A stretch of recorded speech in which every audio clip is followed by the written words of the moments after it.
We live in a time where masculinity is shamed and men don't know what it means to be a man. As a pastor and counselor, I've spent the better part of my life equipping and training others. My goal with this show is to translate my hard-earned experience into tools and tactics to help you become stronger as a man. This is the BraveCo podcast. I'm your host, Jason Vellet.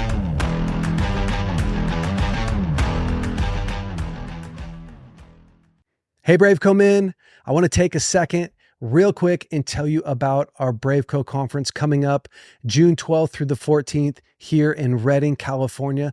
This year's theme is Rise Up. Men, we are going to rise up in our families, in our businesses, in our relationships, in our relationship with God. That is what God's doing in our life. If you have not been to one of our conferences before, I would encourage you highly to seriously consider stopping what you're doing, investing in yourself, and coming out to our conference. We don't do it the normal way that conference is done. A lot of guys are like, man, I don't want to sit and listen to a boring conference.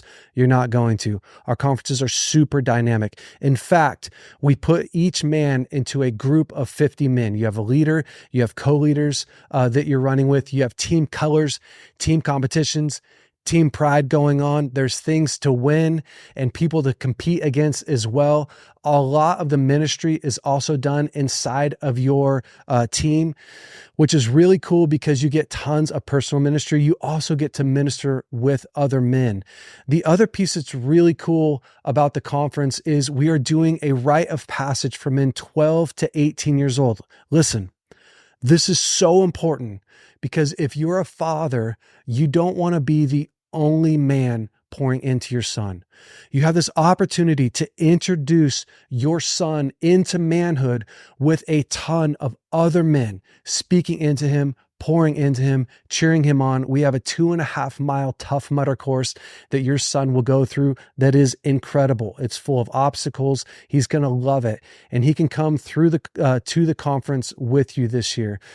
And then we have all kinds of other activations, incredible speakers. The other thing that I'm really excited about this year is every man is going to get a battle plan for his life. What is that?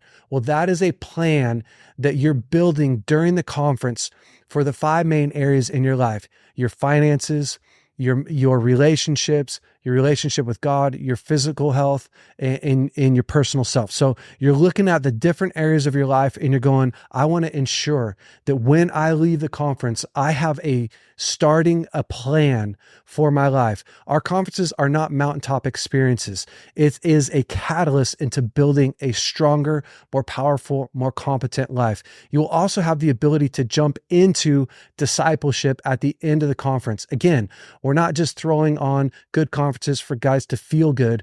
We're actually helping men build stronger lives. So if you want to jump into discipleship and run with the men in your group afterwards, you'll have the opportunity to do that, especially if the other guys want to jump in too. So I want to invite you. Again, that's June 12th through the 14th. I hope to see you there. All right, BraveCo men, welcome back to the BraveCo podcast. This week, I have my really good friend, Liebscher, on here. And Banning's really famous, but if you don't know him, Banning is the founder and leader of Jesus Culture.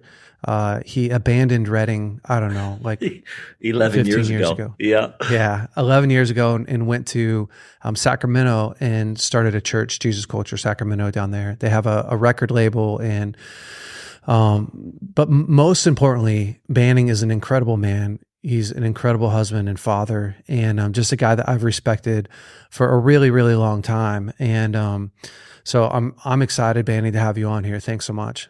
It's good to be with you, Jason. Obviously, you know how much I love you and all that you're doing, and can't think of a better thing to do than talk to men. I'm chuckling when you say famous, because in our little Christian circles, we totally think we're well known. Somebody said one time they were introducing me, and they're like, Jesus Culture, they're filling stadiums around the world, which isn't even close to true, right? And so I said, more accurately, we're filling mid-sized theaters. So that's like, Bro, that's amazing. hey, we want to welcome Banning. They're filling mid-sized theaters in different parts of America. You know what I'm saying? It just doesn't quite sound as dramatic, but more It's accurate. pretty sexy. But more accurate. Really nice theaters though, guys. I'm more in the mid-sized theater category. That's where I'm at. Oh, dude. Well, it's great to have you on here. Everyone knows that we've been in the middle of this Makings of a Man podcast, and basically what we're doing is talking about the different attributes that makes up manhood. And I keep throwing this out there, but this isn't everything that makes a man. I just picked like the top, I think 8 that I really wanted to highlight. And the reason why we're doing this is a lot of times, most men have never really seen and weren't raised in a home where they got to see these different attributes, got to see their dad wake up on time and work hard and come to them with compassion and come to them with integrity. And so a lot of guys are like, man, what are the different attributes that makes up a healthy man? And so we're doing this. Today's attribute is compassion. And, we're going to talk about it in a little bit and dive into compassion, but I first want to start with this story. So during World War II, Oskar Schindler was a member of the Nazi Party and profited from the war by employing Jewish laborers in his factory in occupied Poland. However, as he witnessed the horrors of the Holocaust and the persecution of the Jews, Schindler experienced a change of heart. Moved by the compassion and empathy, Schindler risked his own safety and fortune to protect his Jewish workers from concentration camps. He began to spend his entire fortune bribing officers and providing food and shelter for his employees. Despite the danger, Schindler went to great lengths to ensure the safety of the people under his care. Schindler's efforts to save Jews escalated when he established a new factory in Czechoslovakia and managed to convince Nazi officials that the factory was vital to the war effort. He then transferred his Jewish workers to the new location, effectively shielding them from the horrors of the concentration camps. Throughout the war, Schindler showed immense courage and compassion, risking his own life to save others. His actions were instrumental in saving the lives of over 1,200 Jews, and who became known as Schindler's List. After the war, Schindler faced financial ruin, but remained proud of his efforts to rescue so many people from the atrocities of the Holocaust. Oskar Schindler's story is a testament to the power of compassion and human decency in the face of unimaginable evil. His selfless actions remind us of the importance of standing up for what is right and extending a helping hand to those in need, even in the darkest of times. I think that we as men often underestimate the power of compassion. And I think that that's true because compassion isn't often one of those things that men have experienced in a powerful way. And a lot of that is, again, I think that most men grew up in a home, a lot of men nowadays grew up in a home where they didn't see a powerful display of compassion, dad to mom, husband to wife, father to son, father to daughter, and even compassion for ourselves, right? And so I think because we haven't seen compassion, we often do the opposite. If compassion hasn't been modeled for you, well, the opposite of compassion is the taskmaster, right? It's often shame, honestly. It's dad going, you got to work harder, or it's ourselves saying, you got to be better, you got to be something else, you got to be something more. But compassion is an incredible human attribute that all of us really need to learn and grow in. Banning, where do you think compassion comes from? Well, man, such a great conversation. Even as you're sitting here and listening to the Schindler story, and just even as you're sitting here, I mean, compassion, the ability to really connect with another human being and where they're at, the ability to actually see somebody, connect with them, have compassion in that moment. I think for me, it's interesting. I mean, I don't think everybody has my story, but, I just grew up so emotionally disconnected. I mean, I'm 48 years old right now, and like very much trying to work hard at like figuring out how to emotionally connect with somebody. I mean, obviously I can, but you know what I'm saying? Like that I actually kind of like, I mean, my wife was going through something the other day. I'm 48. I've been married 26 years. And my wife was walking through something with her family, and I'm just disconnected from the emotions of it. I'm kind of like I didn't have compassion for her in that moment because I like legitimately was like not even connecting emotionally to what was going on and what she might be walking through and what she's experiencing. And I don't know the difference between empathy and compassion and all that. But so for me, as you're talking, I'm like, man, the ability to see somebody, the ability to connect with somebody in the situation that they're in, you know, and I think for me, as I look back on my kids or whatever else, you know, when I miss those moments of compassion, those moments where I needed to move towards them in compassion and was just a little bit more cold or a little bit more factual, a little bit more task, a little bit more indifferent. At some level, I was just so unaware of the emotions in that moment and actually connecting to that thing. So I love that you're having this conversation because I think men, and I think I think there's so much strength and compassion too. You know, it's not like a weak thing. There's so much strength in moving towards somebody with compassion. Yeah, it's true. You know, compassion to me it really is a superpower because Yeah.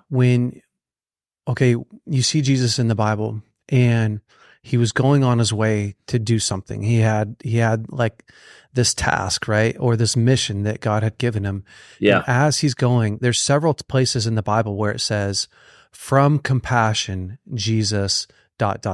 Yeah. Jesus healed somebody, right? Jesus touched them. He went out of his way. Like compassion comes and really gives us the ability to do what we didn't have the ability a few minutes ago. And then compassion also gives you like courage to do what you wouldn't have done before. Like, again, you see Oskar Schindler, who is basically making a living off the Jews, and then sees the horrific atrocities that are inflicted against them. And now he's willing to risk his life to save them because of compassion. Compassion actually made him brave. Yes. It made him fight for people that didn't have a voice and risk his own life. Like compassion is this really powerful, incredible thing because it's like multifaceted. It also gives us the ability to connect. Yeah. And like you were talking a second ago about your kids and your family, like compassion's incredible because I always think of connection like Velcro. Like when somebody is going through something tough, that's one side of the magnet.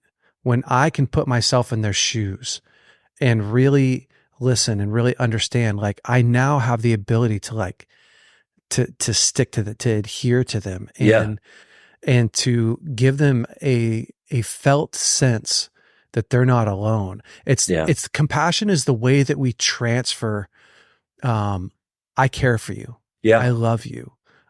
You are meaningful. It's like you're able to transfer life through compassion. And without that compassion, I'm no longer have a deep sense or a deep ability to transfer you matter, the importance from me to you, without compassion.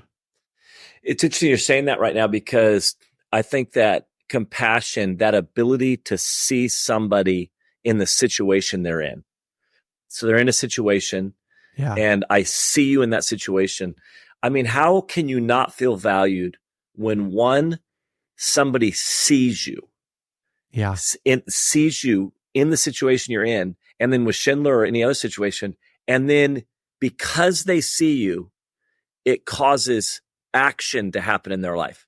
Mm-hmm. Like they see you in the situation they're in, and they now are going to move on your behalf in that situation. I mean, it's just, you feel so valued. Somebody that actually sees. It's true. This is something that one of the reasons why I think it's so powerful, and Jason, you could speak to this. I don't think we really realize how alone people feel in what they're experiencing and what they're facing. We've talked a lot about this in that when it comes to Bethel. And so we would say, hey, pray for the sick. And they say, well, if I pray for the sick for somebody that's not saved or a neighbor or whatever else. And the question was always like, well, if they don't get healed, isn't that going to be a bad reflection on God? Like, what if they don't get healed? How is this going to look? And I said, in all of my time with hearing the stories of people that got prayed for and didn't get healed, one of the really consistent things I would hear is how grateful people were that somebody just took a moment to actually see them, acknowledge what they're actually walking through and carrying, and actually care enough to take a moment to pray for them. So even when they didn't get healed, I was like, listen, even when they don't get healed, it's amazing, because let's say somebody's got back problems. They've had it for 10 years. You feel very alone in that. Yeah. Nobody else is like, you're the one that's encountering all day long. You're the one that's having to go to bed and can't sleep. You're the one that's sitting in your chair right? You're the one that's doing that. Nobody else is connected to that. And all of a sudden somebody sees you in that. And I don't feel as alone now. And somebody actually cares. And I think that is really the beauty of compassion is that somebody actually sees you in a place that either feels powerless, that either feels lonely, and somebody cares enough is really profound. Well, to me, like it really is everything, because the worst thing in the world is to be alone. The distance, the absence of connection to me is the worst thing in the world. And we've all heard this statistic that being psychologically alone, so isolated inside of yourself, is more damaging than smoking 11 cigarettes a day. So they can actually prove that it's more damaging physically and emotionally than smoking 11 cigarettes a day. And I tell people this all the time, like in church, there's a real stigma around smoking, and I'm not saying that we shouldn't have a standard and anything like that. But if you saw someone, right, like if you're having to qualify your point right now, just to make sure everybody understands my stance on smoking. I'm not judging people. Yeah, I'm not judging people. I'm saying if we saw someone outside the church and they were chain smoking, 3, 4, 5 cigarettes, and then they go into church, we'd be like, man, that guy's got a real problem. Yeah. He's got a real problem. We'd all be like, But if that guy was connected, would never be as world concerned. Around him, keep going. If that guy's connected to the world around him, that guy to actually be better off than the guy who isn't smoking, but doesn't actually have any connections. Amazing. And what happens to us emotionally and mentally when we're alone is that fear, the stress, the distress that we were never meant to be that. And so, man, compassion is so crazy because that is the actual avenue to connection, is the compassion, is our ability to open up. And when I think about it, do you remember when Jesus was supposed to go heal Mary's brother, right? Lazarus. Yep. Was it his brother, her brother? I think it was her brother. Yeah. We'll go. I'm not a Bible scholar, and people always go like, so when Jesus was supposed to go heal Lazarus, he was late, and he gets there to Mary, and Lazarus is dead and he's been buried. And Mary's there crying, right? She's there like, she's so distressed. And she said, if only you would have been here on time, my brother wouldn't have died. And it said that Jesus wept. It's like, it's literally one of the places in the Bible where it says Jesus wept. Yeah. Now, this is really, really interesting, because if you know the story of Lazarus, you know that Jesus raises Lazarus from the dead. Lazarus, rise up, come out, right? Come out of that tomb. But Jesus' first response wasn't, Mary, why are you so distressed? Why are you so sad? Why do you not believe in me? Jesus' first response was compassion to her. He actually partnered with her sadness, with her sorrow, even though he was going to heal Lazarus, which if I put myself in Jesus' shoes, and I come to Mary and she's crying, I would tell her, hey, I'm gonna like stop crying. I'm gonna heal her. That's my response sometimes to my wife. It's my response to my kids. Like, hey, why are we crying over something that can be fixed? Why are you upset over something that can be taken care of? Jesus's response is the exact opposite. Jesus' response is, I'm going to first connect with you. You are my first priority, not fixing this problem, not solving it, not overriding the emotion. My first priority, his first priority with Mary was connection, was stepping into her world, crying with her, creating this incredible connection. And then from that place, raising Lazarus from the dead. It's like an incredible picture. Would you agree that the not nuance, the skill set of it is, can I connect with you in the pain that you're in? Can I connect with you in the situation that you're in, while also not being hopeless, while also not being powerless?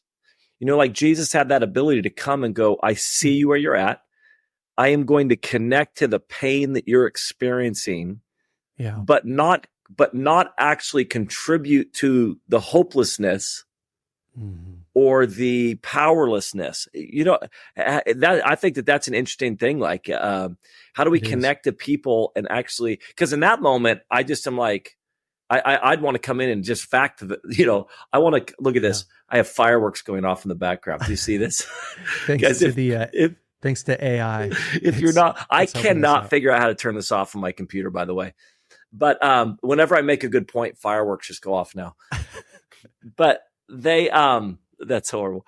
But I'm saying, can we actually connect to another individual without just saying, hey, get out, like, stop feeling sorry for yourself, get out of that pain, whatever else, stop feeling hopeless, stop feeling powerless? Can I actually connect to you in that moment of pain, have compassion there, and yet still come with hope and power, and not just try to get you to fact your way out of it or to look at it or, hey, he's going to get up, why are you crying? It's a fascinating thing that I'm not sure we really know how to do well sometimes.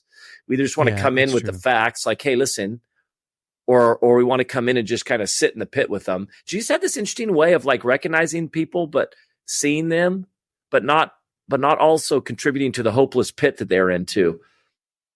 I know. Yeah. And I think that's part of the brilliance of it is we often see too black or white. We're often like, I'm going to join them or I'm going to fix them, but I can't just be with them. And I think that that's a lot attributed to, we hate to feel powerless. We hate to feel, like for a long time, when Lauren would share her emotions with me, I would try to dismiss them because I was becoming overwhelmed. Yeah. No, I don't know how to solve this, right? I don't know how to fix it. And so I'd want to say something like, well, it's not going to be like this forever. Totally. Well, it's going to, like this is going to pass, or babe, why can't you just be thankful about it? You got to be thankful. And how'd that go? How'd that one go for you? Yeah. The truth is, when I really looked at it, I thought I was trying to cheer her up and give her hope. I was trying to cheer me up. I was trying to, if she is fine, I'll be fine. If she's, I don't want to sit in this thing. I don't want to sit in this thing with you. Can you get over it? I don't want to sit in this moment. Just get over this so we can move on.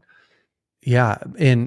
But like as a man, one of our major roles is to bring peace to chaos, right? Is to bring our strength. And without compassion, we get in there like this guy who's just a taskmaster, who's like our high school basketball coach, who's like, do more, be more, practice more, achieve more, try harder, work harder. And at the end of the day, I mean, again, you see a lot of men who are just enslaving themselves to success, trying to feel what you can only feel through compassion, trying to feel like I'm enough, trying to feel love, trying to feel cared for. I'm performing for love instead of from a place of love, from a place of real compassion. Jason, let's go into counseling session right now. Talk me through this real quick. What advice would you give people? Because it is sometimes scary sometimes when people connect with people and then just kind of don't help. At some level, I know that you're trying to get out of, but you are trying to help your wife as well. you are trying to go like, hey, you don't have to stay here. Like, hey, there is hope. There is whatever else. How do you actually see people, have compassion for people, walk with people, but also not be part of the enabling problem where people don't ever get to a place of hope, where they don't ever pull themselves up and say, this will lift, this season will pass. So where do you kind of sit in that pain without, there is a point where you need to get up. There is a point where you need to be able to move on and do what you need to do, but also be seen in that process. So how do we as men bring that strength that I do think is a strength as well? The truth that, listen, this isn't the last chapter of the book. There is hope ahead. This is going to pass. Hey, don't sit in that pain too long. Whatever it is, you know what I mean? How do we do that? And then, but kind of walk in compassion as well and not be cold. That's a tough one. It's such a great question. We have to first understand that enablement is also rooted in fear.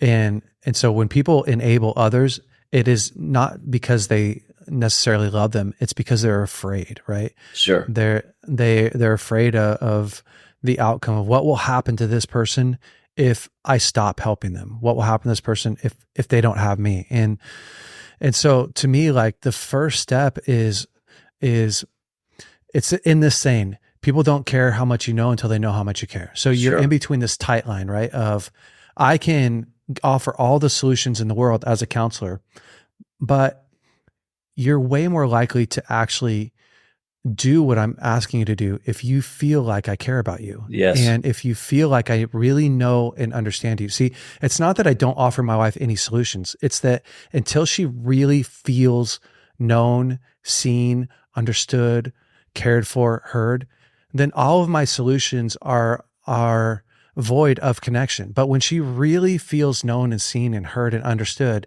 and then I come in and say, hey, I've got some thoughts, or, hey, what if we try to do this? Or, hey, let me pray for you. And we both know this isn't going to last forever, but thank you for sharing with me. And totally. I'm here with you. And so I think the problem with my response before is it lacked her being known. It lacked her being cared for. It lacked me actually sitting with her like Jesus did, crying with Mary, loving on her, and then going and offering a solution. Like Mary had no doubt that Jesus knew what she was feeling, and no doubt that he really cared for her. And so to me, like, the beauty of compassion is it prioritizes the connection over a result, but it still gets a result. Yes. And the Bible says, like Proverbs 13:24 says, he who spares the rod hates his son, but he who loves him is careful to discipline him. And to me, it's like we're walking through all of these the tension in the Bible of, listen, if you love your son, you don't just let him get away with anything. But if you really love him, you discipline him through that love. You discipline him through a place of compassion, through a place of love. So to me, it's like, man, do your kids really understand the depth of your love when inside of your discipline? Does your wife understand the depth of your love first before you make a suggestion? And do you understand how much you care and love yourself before you go, okay, we can do better. I can actually perform better than I'm performing today. That's a great question, dude. And I think, men, anybody who's listening right now, if you're in my office 101, if I could just grab you and say this, what Jason's describing is a lot of work and it does not happen quickly. It takes time. That level of seeing somebody and that level of connection either takes time in that moment or it took a whole ton of time before that moment. Yeah. You either took a ton of time before that moment, so or in that moment they feel known, seen, connected, or it takes and it takes time in that moment for to accomplish that. The point is you can't really rush through this stuff. As crazy as it is, either you did a ton of work beforehand or you got to do work right now. But I'm saying, like, you can't, it's not a microwave. You can't speed it up. You can't rush through it. You can't, like, it just takes time. And I think sometimes, if you think you're going to be a compassionate man, if you think you're going to be a compassionate individual and not actually put the work in, but not actually commit to the time it takes. Mm-hmm. It takes time for somebody to feel known. It takes time for somebody to feel connected. It just does.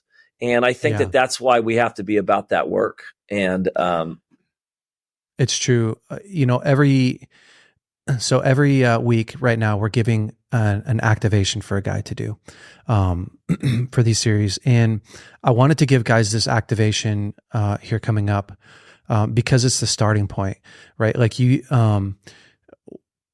can't give away anything that you don't actually possess. In most of the time, what happens is, because I don't feel compassion for myself, when I reach in to grab that for my spouse, for my kids, even to use it as a place of courage, if you don't possess it, if you don't have compassion for yourself, then all you have is that one tool in the toolbox. Drive harder, work harder. This isn't going to last forever. It's the kick in the butt. That's all you have. And so what I want is guys to learn how to find compassion for themselves. And because a lot of men have had such a hard time having compassion for themselves, I want to give you an activation that will really help you. And I do this with a lot of men. So if you're driving, or you can pull over, or you can do this later on in the day. But what I often have guys do is to close your eyes and to go back to the first memory that you have, or a major memory of when you were younger and you made a big mistake. Mm. And I want you to look at that younger. So for me, just right off the top of my head right now, it's like when I'm 12 years old and I'm looking at some sexual stuff, and I can go back and look at that boy. And so when you close your eyes, so you're like really in the moment. And when I look at that boy who's 12, I don't have a bunch of judgment. Yeah. I can look at him and go, he needed someone to love him. He needed someone to care about him. He needed someone that would be there for him, that would explain to him, why his curiosity was bringing him and what he was going through. And so I want you to sit with your younger self. I'm 44. When I'm doing this drill or this exercise, it's the 44-year-old. It's going to go sit with the 12-year-old. And then I want you to I'm going to ask you a question. Does he deserve punishment? Mm. Does he deserve your distance? Should he be shamed? And when you really look at that younger boy, what he really needs is your compassion. He really needs your presence. He really needs your love and your care. And then as you're doing this, I want you to even tell him what you think about him. So again, the 44-year-old, you get a chance to tell the younger version of you, the younger self, what you feel about him. And guys, if you'll take time to do this, if you'll actually take time, you can also introduce God, or you can bring Jesus into the equation. How does Jesus feel about the 10-year-old or the 12-year-old or the 15-year-old? Because what will start to happen is you will start to really find a place of compassion for yourself. And from that place, eventually you start to go, God, how do you see me today? I feel like I just made a mistake. God, how do you see my wife? Lord, how do you see my kids? How do you see, yesterday my daughter was really not being fun. She's 4. She was having a very, very hard day. And I was really feeling frustrated. And Lauren said to me, it's so sad because she's just a little girl. She's just 4. And it brought me back into, oh my gosh, she's just a 4-year-old little girl. It brought me right back into compassion and changed I was frustrated. I was irritated. I was like, why do I have to do that? Why is she throwing a fit? And it brought me back into what is Edie experiencing right now? Mm. What's her experience? And help me a ton. Banning, any last thoughts? No, I love everything you're saying. I think that concept of, it is amazing how much harder we are on ourselves than Jesus is. So I've said that. True. I've said that a lot, where like, Wow. we're so much harder on ourselves than Jesus is. If we really sat with Jesus, he's not saying to us what we're saying to ourselves. Yeah. But even when we look back, that's a whole nother ball game. Now, honestly, I just think this: what would 70-year-old Banning sit down with 48? Like, as far as like you going, the discipline of saying, hey, at 48 years old, let me go sit with my 12-year-old self and go, dude, I'd have a lot more compassion. I almost want to go like, what would my 75-year-old self right now be sitting with me, telling me, and because one day I'll be 75 looking back at 48. And I'm going to have so much more compassion on myself at 75 when I look back at 48, I'm saying. It's true, yeah. Am I able to have that compassion now for myself if I kind of put myself in that spot? That's fascinating. It is, and that's a great exercise as well. Like I've done that same one a lot, especially when I'm feeling hopeless. Like what would the 60-year-old say, or what would the 70-year-old say? Jay, you've got this, right? Yes. Like, you're trying. So a lot of the time, to me, it's like you're giving it your all. You need to feel proud of that. Yes, it's not about getting it perfect. It's about being diligent. Like it's those type of things. But yeah, that's that thing where in fasting, when we fast, sometimes I tell people, you're like, I'm going to do a 4-day fast. You make you make it 2 days in, and we're just so hard on ourselves. But I think the Lord goes, I love that you're even trying to fast. I know. I love that you have a heart to fast at all. You know what I'm saying? That's what he's telling us. He's not like 2 days, huh? What kind of loser can only make it 2 days in a 40-day fast? But he's like, I love that you even have a heart to fast. I love that you even are trying that. It is that. Because I think that's what Grandpa Banning would tell me. I think Grandpa Banning would tell middle-aged Banning just what you said. Dude, I love that you're even trying. Way not to give up. A ton of men have given up right now. A ton of men aren't even trying. And you are. True. You know what I'm saying? So I love that. When you switch your water fast to a Daniel fast, and then from a Daniel fast to a TV fast. to a social media fast. Yeah. I've done it many times. Yeah, that's bro, funny. We all have. Yeah. We all have. Yeah, I'm going to fast. Or you start fasting something that you already don't consume. Or you fast something that's already bad for you. Like I'm going to fast. I'm going to fast sweets. You should probably lay off the sweets anyways. So I'm not sure how much of a sacrifice that is. Yes, we do it though. You're incredible. One thing that we have coming up this year that I'm really excited about is our conference, our Bethel Men's Conference, our BraveCo conference. And this year, so last year, our conference was incredible. We did stuff last year that we'd never done before. Like every man that comes is broken up into a group of 50 men. And so you have team colors, we do team challenges. So you actually battle the other guys. You got team chants. Like it's incredible.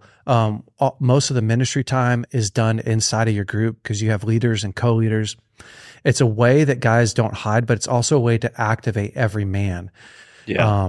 The team challenges are awesome because you bond with a guy a certain way when you're fighting for each other on the same team, right? When a guy throws you a pass and you catch it, when you tackle another guy, like there's just something that happens when you do team challenges and competitions. But this year, a couple of new things that are really cool this year is, the first one, we're building a battle plan. So if you guys know, every event that we do is not a mountaintop experience in the sense that you just come and have this mountaintop experience and go home. Like everything we do has discipleship attached to it. And so this year we've built out a battle plan surrounding the 5 main areas of a man's life so that when you're coming to the conference, You're actually working through these practical things in your life that you need to grow. So what's your plan for your marriage? What's your plan for your business? What's your plan for your own physical and emotional and spiritual health? And each of the speakers are going to deliver a piece of the battle plan. And so that when you leave, you'll have this battle plan that you're already starting to work on. And then the second thing that's really cool is we're doing a rite of passage for young men 12 to 18 years old. And the rite of passage is going to be awesome because it's our way of welcoming young men on that journey of manhood. And so we have a 2.5 mile Tough Mudder course that's going to be really, really incredible. The young men will, the boys will start out, climbing stuff and going through the mud. And for fathers, it's not that they'll get to do a fun course. That's part of it. But the most incredible thing as a father is it's one thing for me to pour into my sons. It's a completely other thing for all these men to pour their strength into their sons.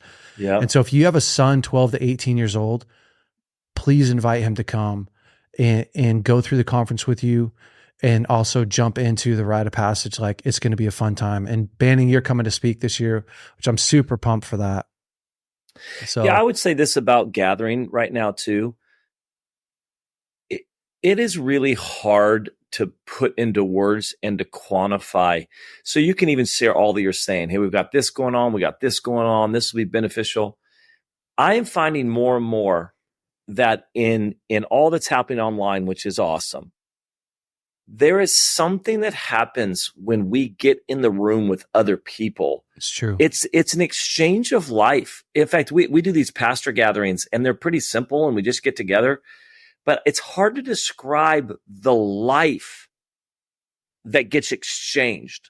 I leave so encouraged. People are like, why are you so encouraged? Well, I said, I don't know how to describe it. But when I got in the room with this group of people, it just the exchange of life that's going back and forth is so much more impactful, so much more dynamic than just listening to a podcast, as great as that is. So why do we do conferences? Why do we do events?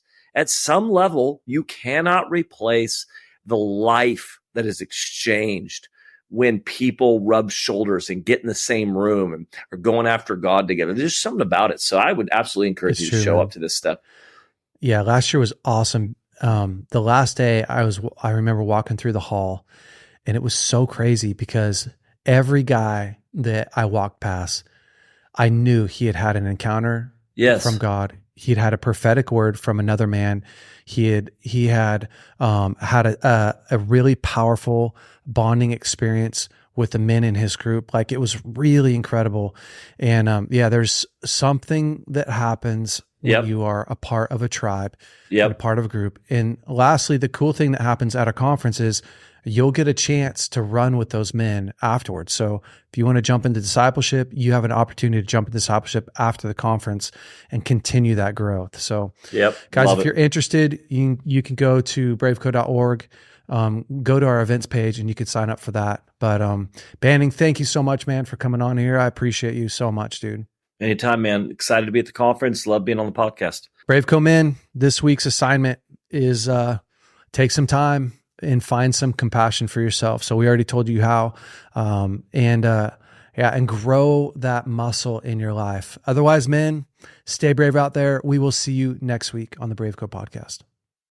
Hey guys, thanks so much for listening to the BraveCo podcast. If you like this podcast, would you please rate it, review it, leave us a great comment. And if you like this episode in particular, share it with your friends and family. That helps us to spread the word. Guys, stay brave. We'll see you next week.